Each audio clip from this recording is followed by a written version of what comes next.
And now, here's your host of Shaping Success, Wes Tankersley. What is up, everyone? Welcome to Shaping Success. I'm your host, Wes Tankersley. We are back for an awesome part two of this interview that I have recently done. We have Craig Daigle back. In the first episode, we talked a little bit about some physical violence and abuse he suffered during his first marriage. And now we're moving on to like what he's doing with that now and where he's going.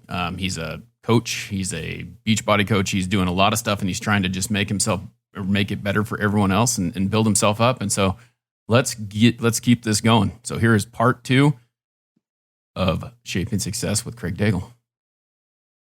Craig, what is happening, man? What's going on, Wes? Good to be back again, brother. Good to be back.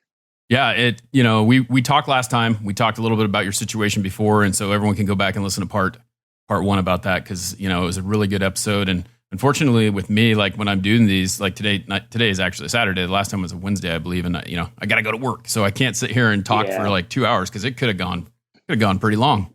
We had a lot of good shit to talk about. Absolutely. So we left off. We kind of got through your situation with your previous marriage, and we're kind of moving on now into like the coaching and things like that. And you started talking a little bit about, you're working out, and when you thought you were going to die after you and went out, and it kind of just changed your life. Yeah. You did the workout on the TV, and you started going from there. So where did we go from there? Yeah, man. That morning, December 1st, and I think that I hope I mentioned it on the podcast earlier. And if I didn't, let's hit it again. I kept telling myself that was the hardest 25 minutes of my life, around 400 plus pounds, not being able to breathe, not being able to do what they were doing.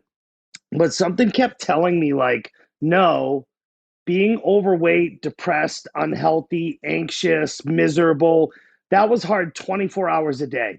That was the hard. And at this point, like that morning, I chose my hard, and my hard was to work out, right? And, being a single dad at the time of two boys, I was on the verge of losing my apartment. I was on the verge of having my car repossessed. I couldn't keep the lights on. I couldn't keep food on the table. I really didn't know what was next. I just knew, regardless of all of my bills, if I wasn't alive, I couldn't pay them anyways. So right. I needed to be alive first, and then we needed to figure everything else out. And that's kind of like I didn't wake up that morning and decide, hey, you know what? I want to motivate other people and coach other people. No, like coaching people, helping people, sharing my story, like all of those things were the last thing on my mind. Like that was not something that I even entertained at that point. Well, how can you help other people if you can't help yourself, right? You got to figure out when you can help yourself and how you're going to make that happen, right? Exactly. And I didn't know how to help myself still at that point. So I started losing weight. I woke up every morning. I woke up every morning and I did a workout. I did an at-home workout in my tiny living room of my 2-bedroom apartment. Wait, are you saying that you didn't need a big space to do a workout? Is that what you're saying? Man, I swear I had like a 5 foot by 5 foot area. I was a slob, bro. Like I was such a mess. My kids had their toys everywhere. It was a hit or miss if I had like that death walk on Legos on my way to the it's the worst. On the way to the living room. Yeah, you don't need, the biggest thing is that's just one of many excuses, right? That people use to not change things in their life is, I don't have the space. I don't have the money. I don't have the time. I'm not capable of doing that. I can't do what you do. I've been doing this for 7 years, man. I said it all.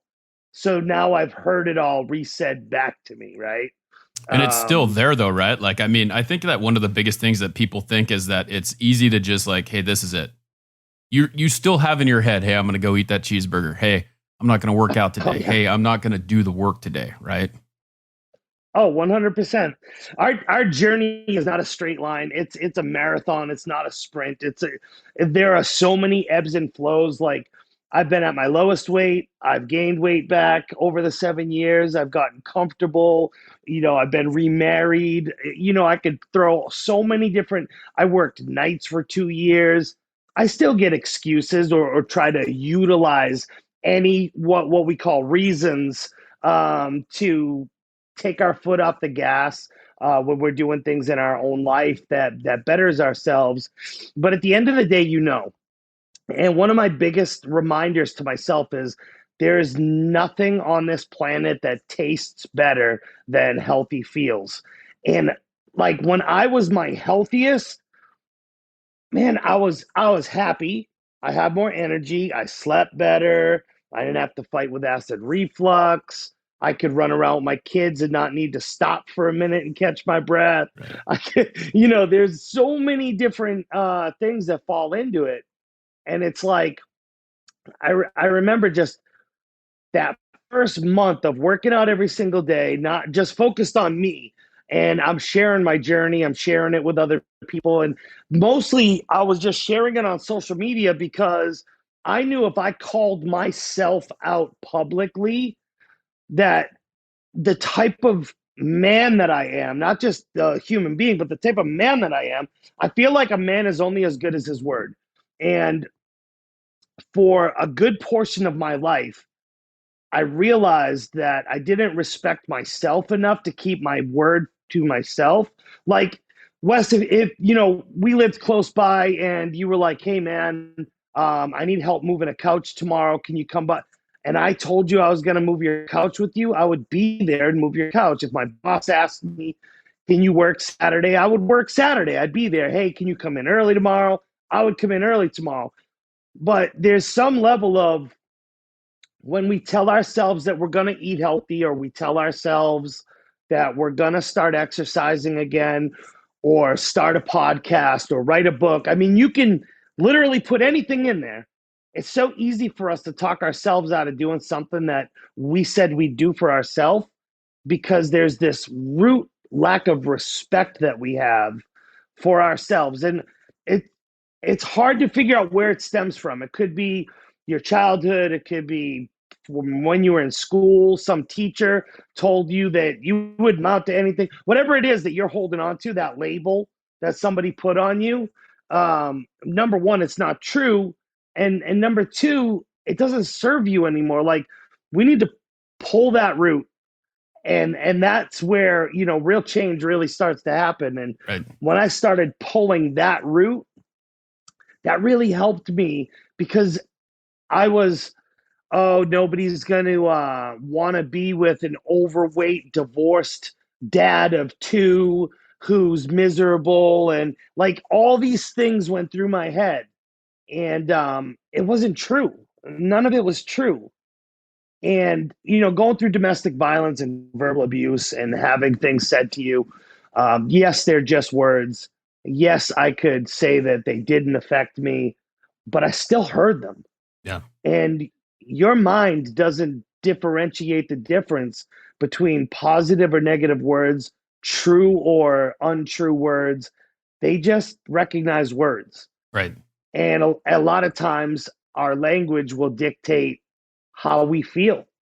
We can literally speak how we feel into fruition by constantly saying it. Like, by constantly putting ourselves down, we'll be in a negative state. Right. By constantly using weak language, we will be in a weak state. That's one of those things that, like, literally change it. I think about a lot. Like, if you are in a negative headspace, you're gonna feel that way, and you really think about like anything. I follow this guy on TikTok who talked about like your bills being something that you think of as a negative thing, but without that bill, you're not provided the thing you need. So like, I need electricity to do what I'm doing, so I have to pay that bill. It provides me with the ability to do what I'm doing. Like, yes, it's a negative thing when you get your paycheck and you're like, oh, there goes $80 right there, or whatever it is, but on the same situation, what does it provide for you? And it's amazing if you start like looking at every single part of your life that way. 100%. I mean, if you were homeless, you wouldn't have that bill, but you also wouldn't have a home, right? Yeah. Like full spectrum. It's like, man, it's so crazy. But I yeah, think man, that a like heater's a little bit better than a newspaper. 100%, dude. That's what I'm saying. Like, no rain on you all the time, not having to fight the elements, not wondering where your next meal. Like, there's so many things. Like, you can. That's saying that somebody's always got it worse. It's true. And I think about that. I think about that so much because as cliche as it is, I like to say that I do it every morning. I probably don't do it every morning, but any morning that I wake up, with the recognition of being grateful for another day because we're not promised tomorrow. Um, I have this routine that I just say, thank you, God, for these legs to get me out of bed. Some people don't have that opportunity Yeah. today. Thank you for another day alive. There are people that have not been blessed with this opportunity. Thank you for the capability to go out and make my day better. Thank you for the mental capacity to be able to change things and to have the thoughts that I have. And thank you for all the blessings that I have now and those that I have yet to receive. And then I just kind of start my day, and I'm like, because man, no matter how bad my day gets, I'm blessed. I am. I'm blessed because at the end of the day, I could have died in 2015. I could still have been living through domestic violence and not gotten out of it. Um, just being able to help other people. And, I remember that first month just sharing, like I said, on social media and basically doing it to hold myself accountable. Right. It had little to do with anybody else.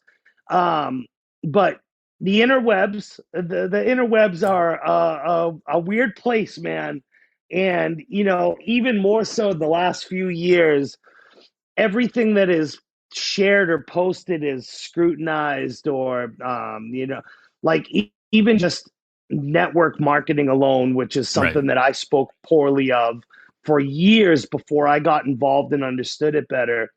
There's just so much scrutiny to it. So that first month, dude, people were commenting on my stuff, being like, "You're not going to last. This is going to be a good solid week for you. Like to see you make it to 2 weeks." Like some of it was like negative, and some of it was like people close to me, dude, like Yeah. friends. Like, yeah, we bust each other's chops, and guys break each other's balls and stuff, and it's like, it's all a jest, and it's fun, and we're joking. But at the end of the day, some of it's not joking. Some of it is like speaking the truth that they see out loud about you, and whether you laugh it off and think that it's a joke, and it still affects you. Yeah, well, I think It, I think one of the things that's a real good tool for that too, and I'm sure you think this way too, is like understanding where they're coming from. I think that's something that I've like completely looked at in my life recently. Like I'm listening to a book on negotiation right now, trying to be a better salesman, and seeing it from the other person's point of view, why they're saying what they're saying, and a lot of times it comes from a place of like they're just scared to do it themselves, or they're not ready to make that move, and they're jealous of what's going on. Here's Craig, he was 400 pounds. He's lost 50 pounds in a month or whatever. And he's busting his ass and he's showing people he's trying to keep himself consistent. He's trying to build something. Let's knock him off that high horse so that I don't look so bad, And Yep. I think that's where a lot of that comes from. And it's sad, and it gets easier, right? But the hard part is like being able to understand that. And I think, you still sometimes take things to heart, but understanding the fact that it's not really about you, it's about them. Absolutely. And the quicker that we come to that realization, the easier it is for us. And the people that will say the most are the people closest to us, because again, they come from where we come from, and they're not doing anything about it themselves. Right.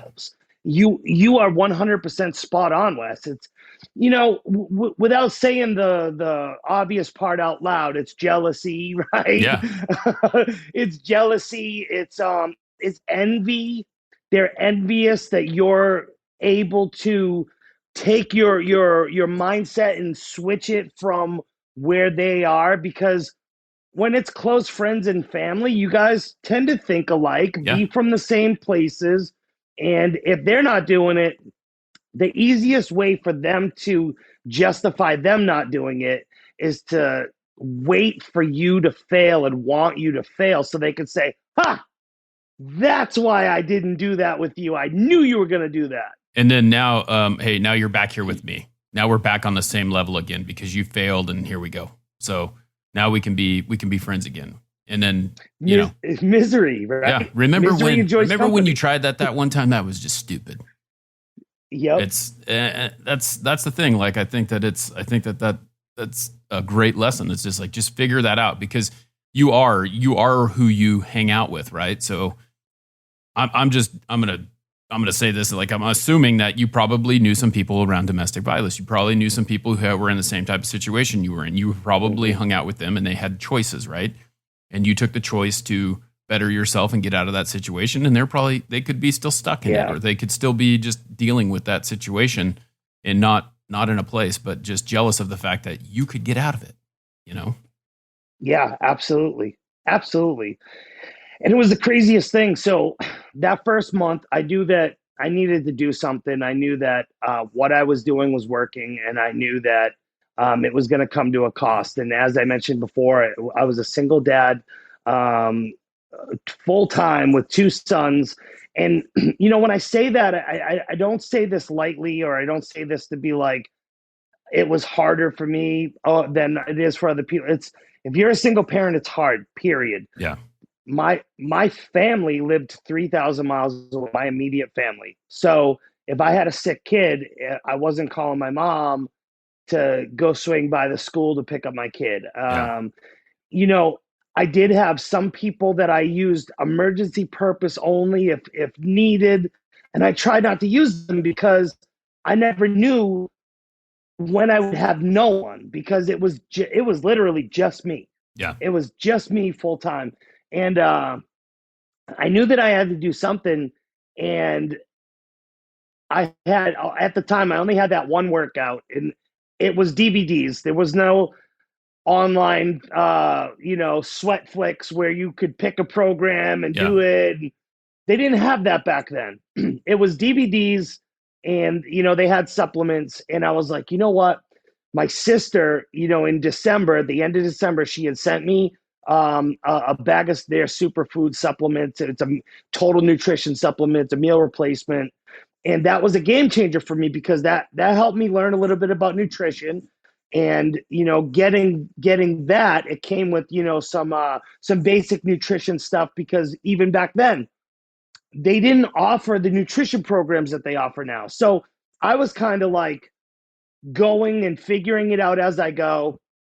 And I mean, we all know, I don't care who you are, where you live, what's healthy to eat and what's not within reason. Here, you don't need to be a nutritionist to know that there's a lot of stuff that you buy at the store that you probably shouldn't have in your house, that we probably shouldn't be eating. Yep. If it's not fresh, it's probably not as good for you. So, I knew I had a pretty good idea, but convenience, price, things like that affected me.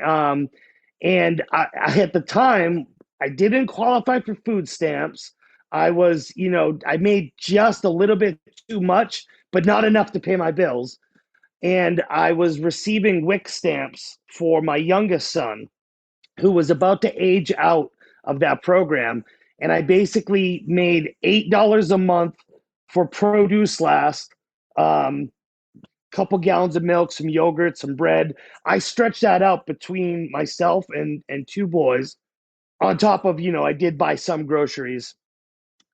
And it was January of 2016. And I'm like, how am I going to continue this momentum? Right. And I'm about to lose my apartment. The lights are about to be shut off. I'm about to get my car repossessed. Like, everything's about to go away. And here I am, like this ray of sunshine in my own life, just kind of getting up every day and being positive about it, and being like, you know what? God's going to provide. So at some point, God's going to provide. And I knew that I needed to continue with that supplement because it was a game changer for me. Basically it was a meal a day for like $4, and it helped me stay full, and it was putting nutrients in my body that I wasn't getting. Right.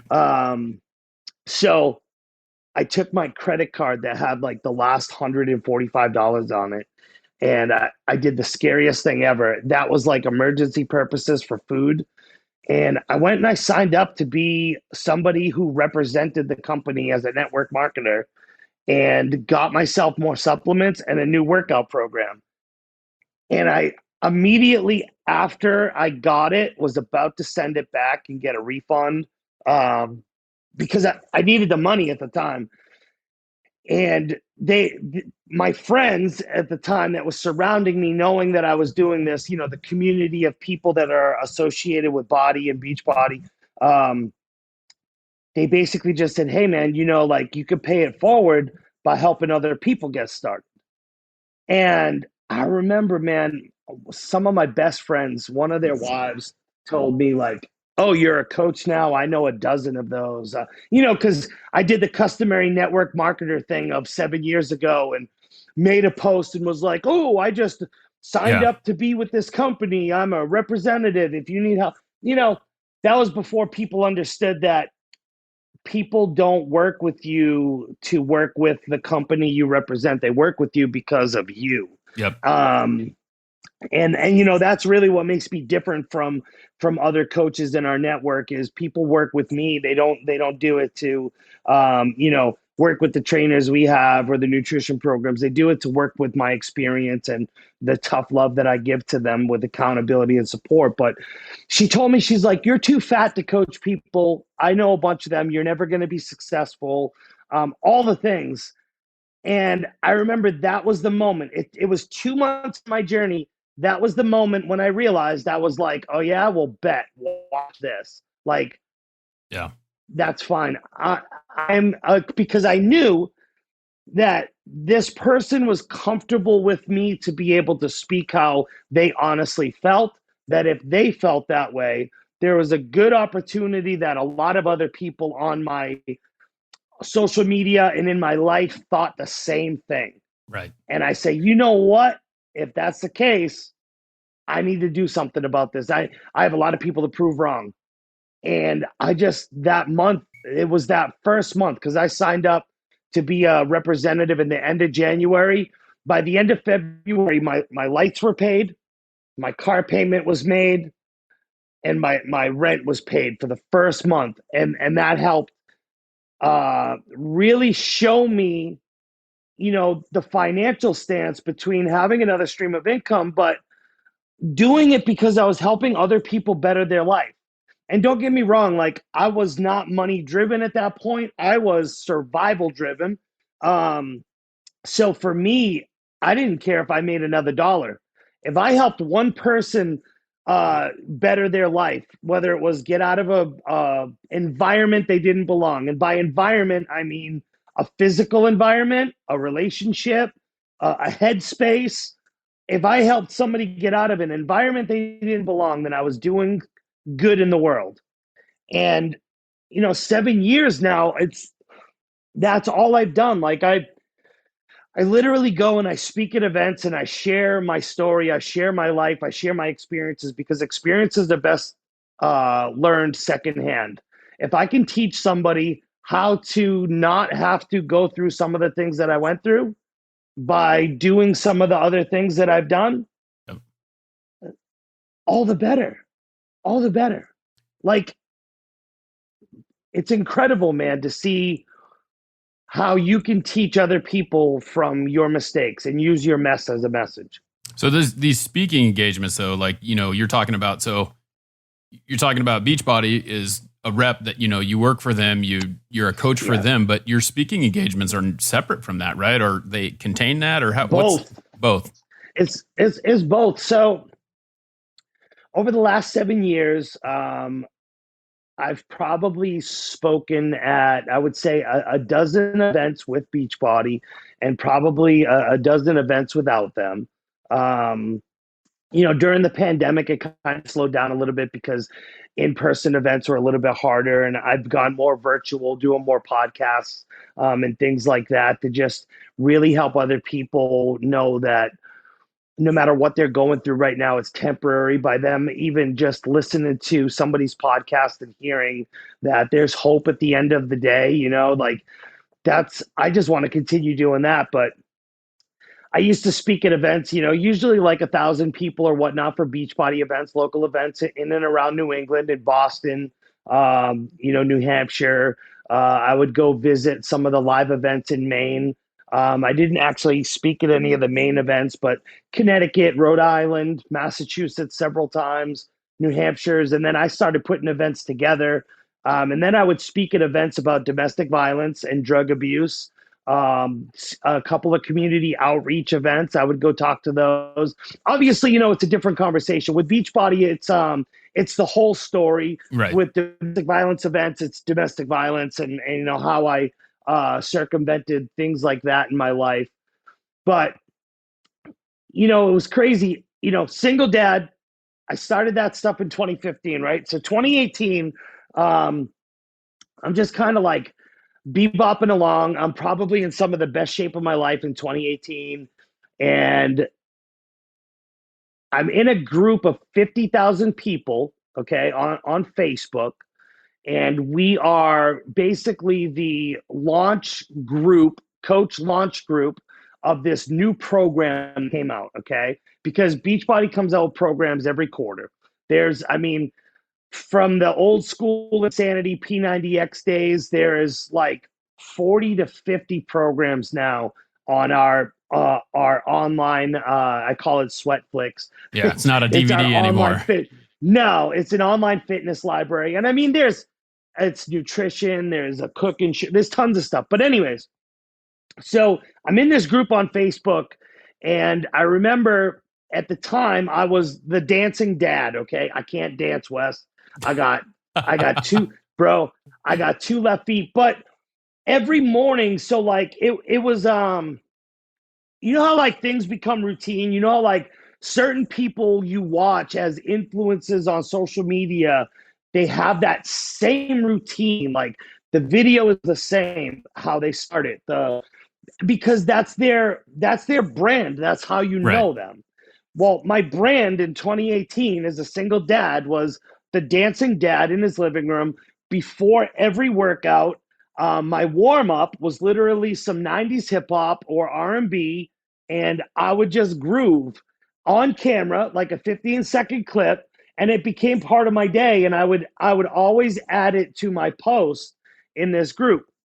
So anyways, we're going through this program, and I receive a call in the morning from one of my relatives, my mom's twin sister, and I find out that my grandmother, my mother's mother, who had lived alone, she lived alone in a city close by me. And again, I mentioned earlier, my mom lived in Arizona, 3,000 miles away. So I'm kind of like the boots on the ground for my mom, right? Like for family and for events and things like that. My grandmother fell in her apartment on Wednesday. They found her Friday afternoon, still on the floor. They rushed her to the hospital. She had emergency surgery Saturday morning. She had a stroke coming out of anesthesia, and she's basically, we're unsure where things are going at this point. So my mom, it's her mom. My mom's a mess, so I take it upon myself to take the lead, to go there, to be there, to be by the side that I can. So I'm there, and nobody knows, because at the time, even still today, people tell me I am the most public, private person that they know. There's some things that I don't put on social media until I'm either ready to talk about it or I don't talk about it, right? So I'm going through this, but I'm also in this group, and I'm dedicated to the commitment that I put in. So a couple of weeks are going by. My grandmother, she's in and out of whether she has a feeding tube or whatnot. So I'm going back and forth to the hospital. I'm working full time. I'm a single dad of two. I'm working out every single day. I'm doing my dad dancing videos. And then all of a sudden I get a phone call. My grandmother on my father's side was rushed to the hospital. She's got stage 4 lung cancer. So now man, I'm like, I'm kind of a mess, but I was so heavy in personal development at the time that I felt like I had it under control. Like I was a rock. I was solid, right? And I found that out, and that was like on a Thursday. So I went through the weekend, and it was Tuesday morning that next week, and I'm working out 5:45 in the morning. Everybody knows my routine. I always worked out before work. I would get up at the crack ass of dawn before other people even thought of getting out of bed because, again, I didn't make excuses for myself. I knew that if I didn't get out of bed and do it, it wouldn't get done. I Right. had to do it when my kids were asleep. Like, this was my routine, right? So the phone starts ringing. I pause my workout. I go answer the phone. It's my aunt, my mom's twin sister. And she says, "You're probably working out." Like, everybody knows that I'm working out. And I'm like, "Yeah, I'm working out." I'm like, "But you don't call me at 5:45 in the morning. What's going on? Like, just give it to me. Let's not play the game of beating around the bush where Right. we do small talk, right?" And she says, "Your grandfather passed away." And I'm like, man, like I wasn't ready for that one. Like I thought, okay, grandma didn't make it. Like I was preparing myself, you Right. know? So I went from prepared to completely unprepared. And I remember I said to her, I said, "All right, let me know what I can do to help and just keep me in the loop of what's gonna happen." Like, timing of things, basically, like Right. services, whatnot. And I remember I hung up the phone, and it was in that moment I had a choice. I was like, do I work out? Do I not work out? What do I do? And I remember I I didn't actually like make a decision. I hit play, and it started going, and I was standing there, and then I just started moving again. And this is like something that I tell people all the time. I'm like, just press play, because there's never been a moment in my life where I hit play on a workout and I didn't just do it. There's never been a moment where it's like that saying, "What, full send?" You just send it, like just go, like just press play. Right.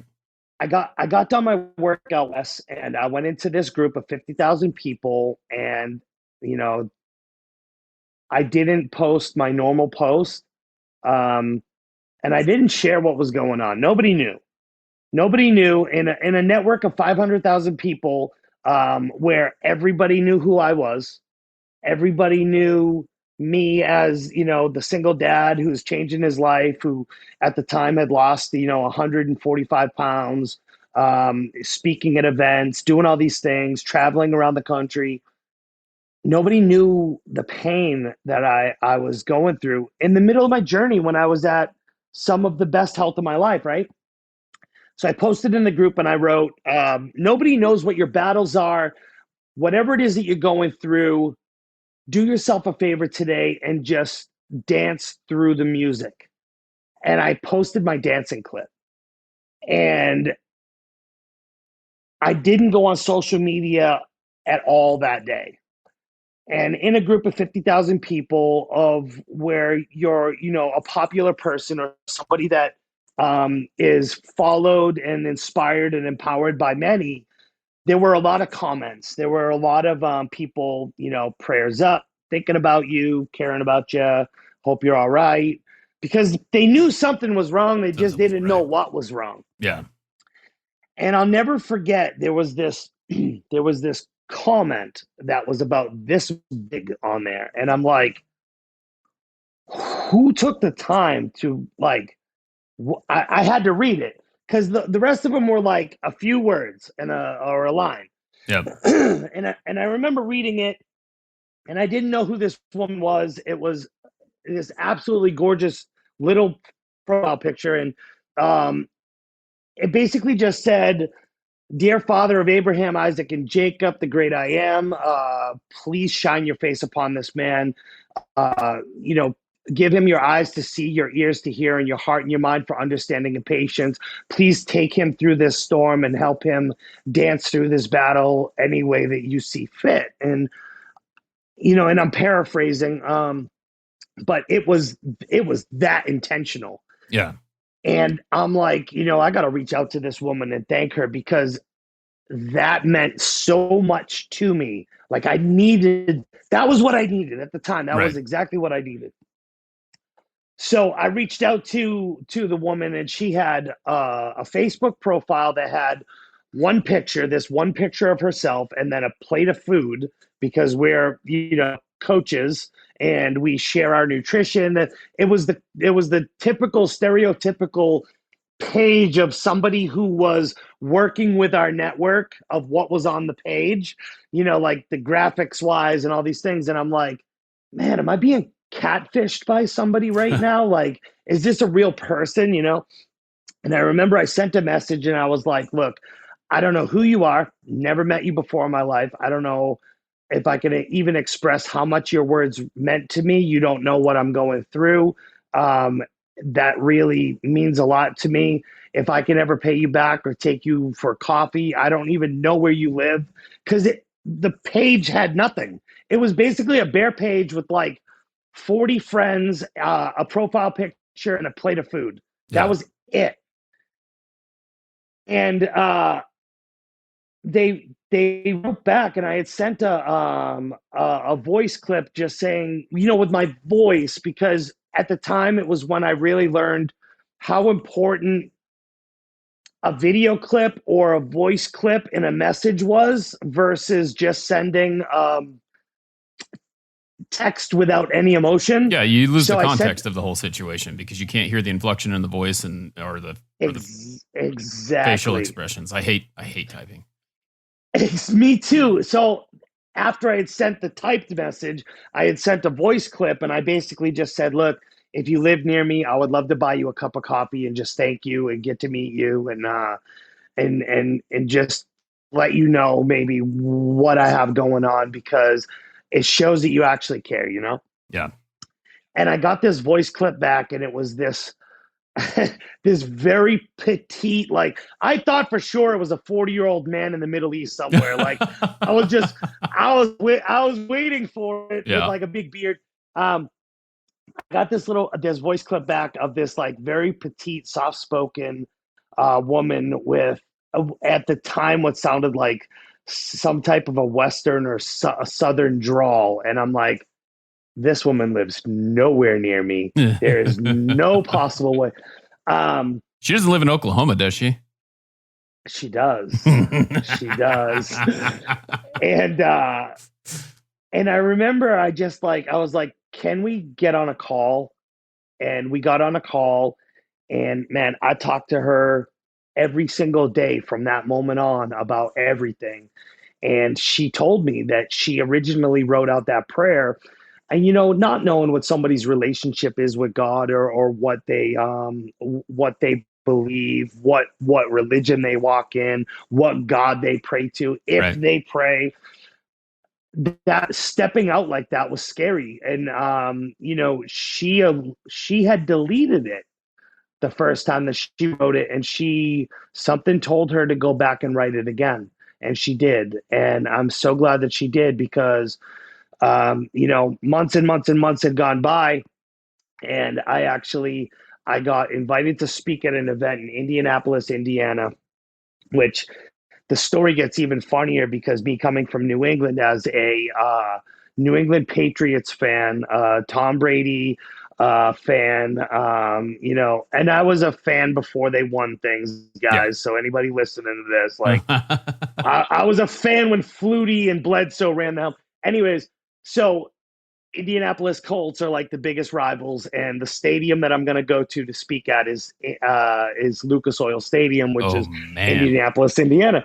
And they have this giant statue of Peyton Manning out front too, by the way. So, and I'm like, It's like, and I love Peyton Manning. I think he's a great quarterback. And like, I had, um, that fanfare of being able to go to these NFL stadiums and to speak. And I'm like, man, but she was headed to the event as well. And we met at the event. So I ended up speaking at that event. It was a 4-day event. I was one of the keynote speakers as a success story. I shared my story to 30,000 people in attendance, and we were broadcast live across 4 countries. And I was with my now wife at the time there, as friends, and as we weren't anything. I wanted her to be my wife, my girlfriend, and all those things, but um no, she wasn't having it. But I knew going into it, now this is how scary it was for me. I knew I was going to see her there, and I wasn't going to see her again for, I don't know, and I didn't know what was going to happen.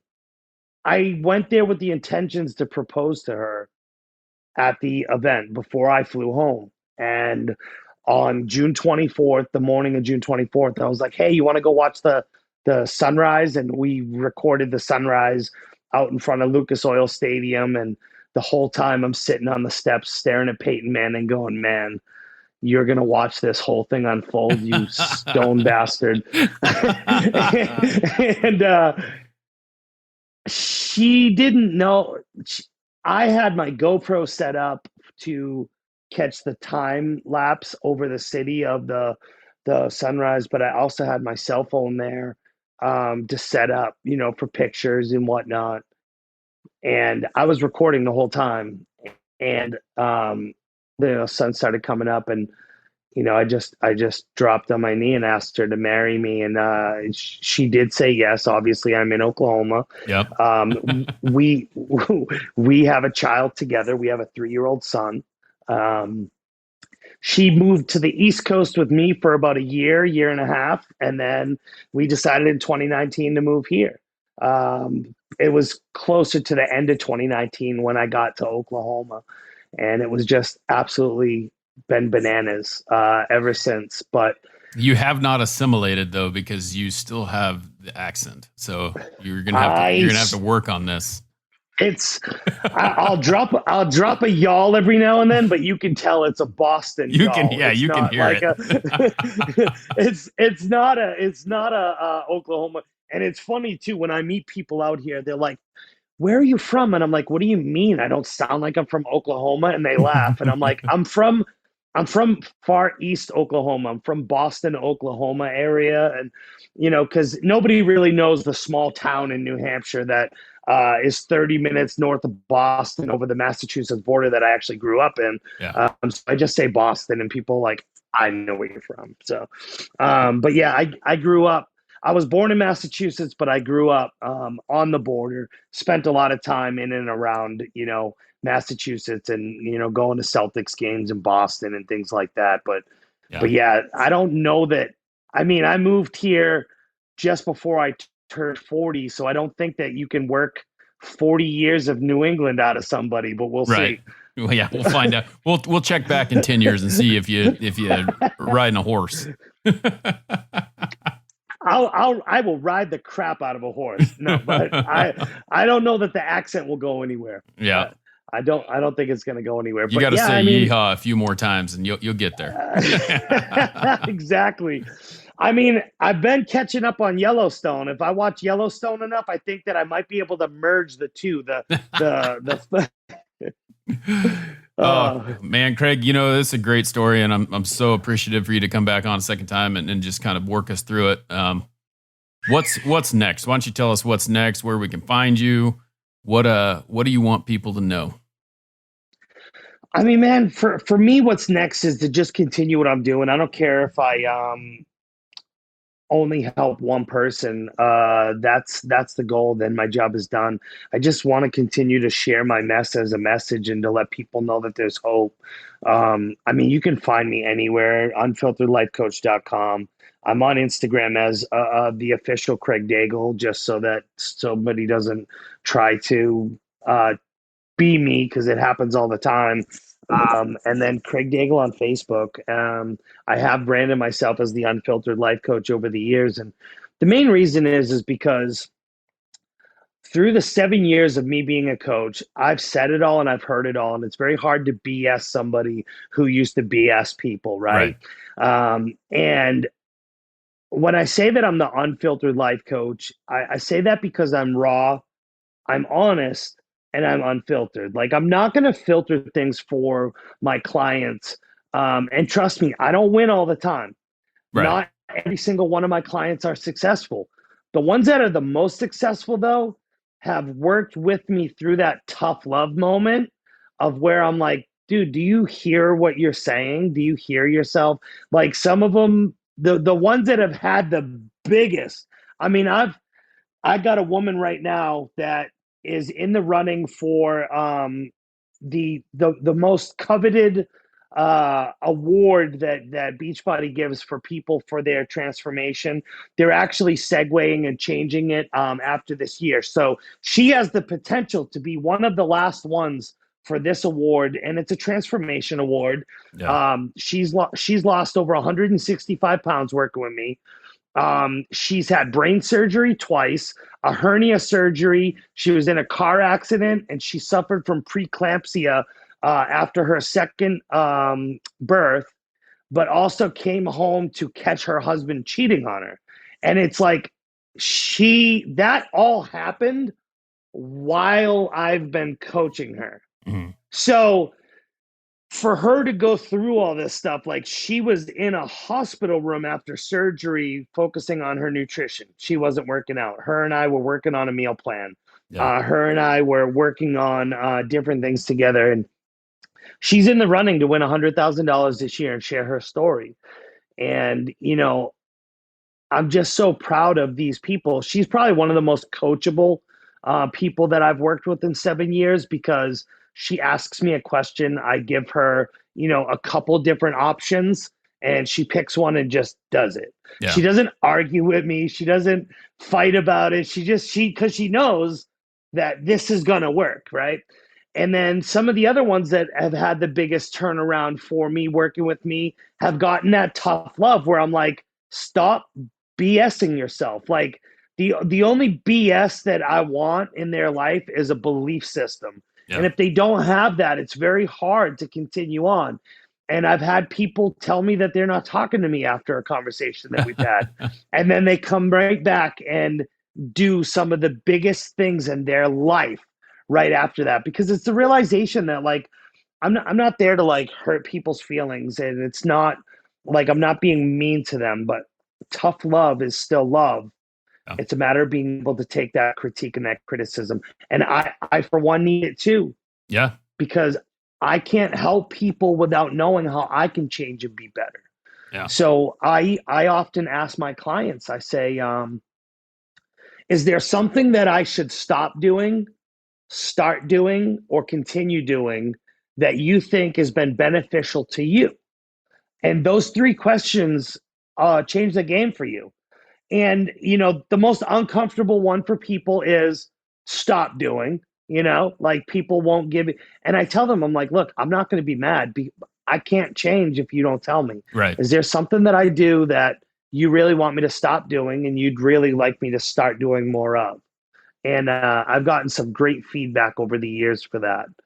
And, even if they tell me to stop the tough love, it's not going to stop. It just means maybe I need to be more empathetic with that person. Yeah. And that's not their language to where they get empowered, Yep. You just got to find another way to motivate them.